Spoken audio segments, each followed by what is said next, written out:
साक्री तालुक्यातील पिंपळनेर इथं हळदीचा व साखरपुड्याच्या कार्यक्रमात सोनगड येथील बाप्पा सीताराम नगरमधील राहणारे रत्नागिरी गोसावी, जयेश गोसावी, अनिल गोसावी, सोनू गोसावी, विजय गोसावी, जतीश गोसावी, परशु गोसावी यांनी दिलेली धमकी पूर्ण करून दिनांक 19 रोजी गुरुवारी दुपारी 2 वाजता हळदीच्या कार्यक्रमासाठी साक्रीहून आलेल्या पाहुण्यांचं स्वागत हत्यारानं झाले।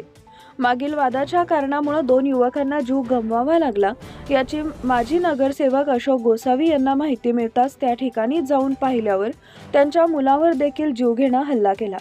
त्यामध्ये आवरण्यासाठी गेलेला देवेंद्र पवार नाहक त्याला जीव गमवावा लागला।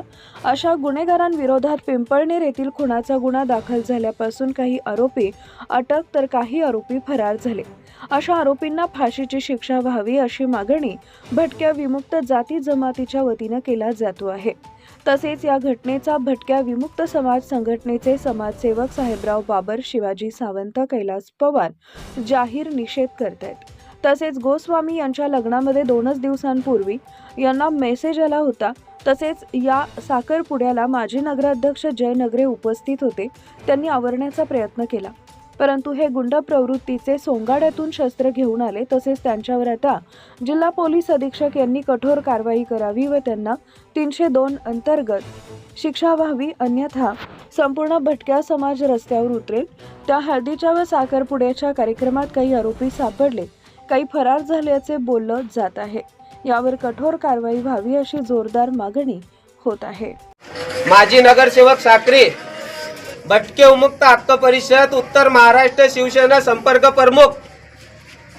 इथं पिंपळनेर इथं घोडेमाल इथं माझ्या भाषाची मुलीचं लग्न होता, विजू गोसावी त्याची मुलीचं लग्न होता। त्यांनी पत्रिका दिली, मुलगी पिंपळनेरची मुलगी सोनगडला दिलेली आहे। तर सोनगडला दिलेली आहे तर सोनगडवाल्यांचे जरा वागणूक त्यांचे जे ना राहणीमान सर्व ना ते लोकांना कोणाला बी भांडतात।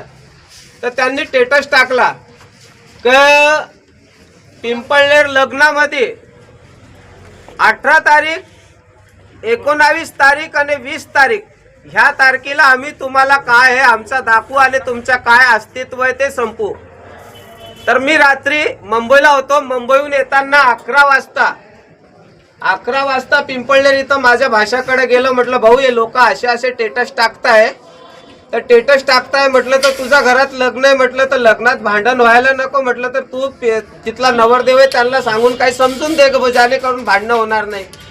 पण तरी माझ्या मनात धाक होता। माझ्या मनात धाक असताना म्हणे मामा म्हणे तसं काय होणार नाही, तुम्ही या बिंदास म्हणे, आज साखरपुडा आहे म्हणे, रात्री हळदी आणि उद्याचं लग्न आहे म्हणे, तुम्ही यात। म्हटलं बघा। तरी मी जयू अण्णाला सोबत घेतला। जयू अण्णाला साक्रीहून निघताना, साखरपुड्याला निघताना जयू अण्णाला सोबत घेतला आणि साक्री पिंपळनेर पोलीस स्टेशनला गेलो। Subscribe now and press the bell icon. Never miss an update.